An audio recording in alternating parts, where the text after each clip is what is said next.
इस वक्त आप देख रहे हैं वॉइस ऑफ एमपी, मैं आपके साथ में। इस अपडेट की बात करें तो खरगोन में रामनवमी के दिन हुई हिंसा और आगजनी में बहुत से लोगों की जीवन भर की कमाई दंगाइयों ने स्वाहा कर दी। जिन लोगों ने अपने घर अपनी आंखों के सामने जलते देखे, वे लोग उस दृश्य को कभी भूल नहीं पा रहे। शिवराज सरकार ऐसे लोगों की हर संभव मदद कर रही है और उन्हें ढाढ़स बना रही है।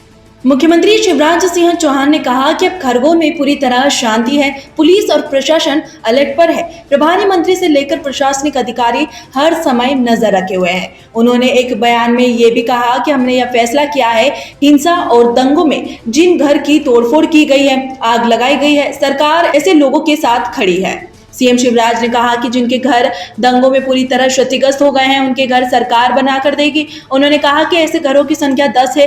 इसी तरह 70 आंशिक क्षतिग्रस्त घरों को भी सरकार ठीक कराएगी, उनकी मरम्मत कराएगी। मुख्यमंत्री ने कहा कि घायलों का इलाज सरकार मुफ्त में करा रही है। मुख्यमंत्री ने कहा जिनकी आजीविका का नुकसान हुआ है, उसकी भी चिंता सरकार कर रही है। सरकार ऐसे लोगों की पूरी सहायता करेगी जिससे उनके काम धंधे फिर से शुरू हो जाए। उन्होंने कहा कि ऐसे 16 लोगों के नाम उनके पास आए हैं, सरकार उनके साथ खड़ी है, किसी भी भाई बहन को संकट के समय में अकेला नहीं छोड़ेगी। सीएम शिवराज ने फिर दोहराया कि दंगाई बख्शा नहीं जाएगा, उनके खिलाफ कड़ा एक्शन लिया जा रहा है। अब तक बहुत से दंगाई जेल भेजे जा चुके हैं। उन्होंने कहा कि खरगोन दंगों में हुए नुकसान की भरपाई अभी सरकार कर रही है, लेकिन इसकी वसूली दंगाइयों से की जाएगी।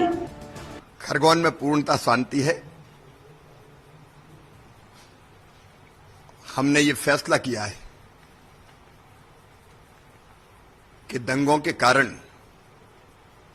दंगाइयों द्वारा जिनकी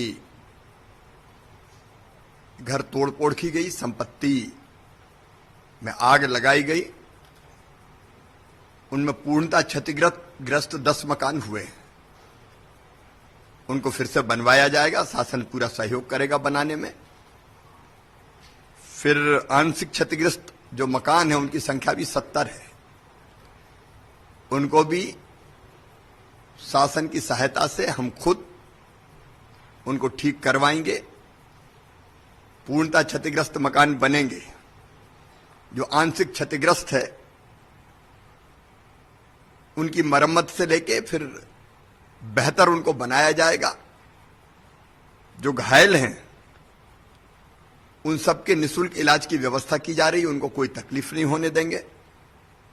और जिनकी आजीविका को नुकसान पहुंचा है उनकी आजीविका भी हम फिर से खड़ी करवाएंगे।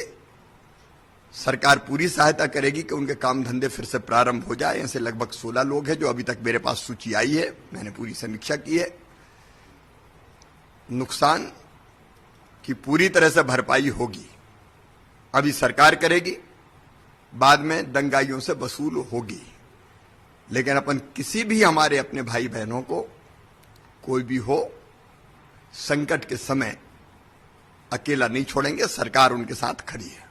तो ये तब तक अपडेट, लगातार जानकारी के लिए बने रहे वॉइस ऑफ एमपी के साथ। जय हिंद, जय भारत।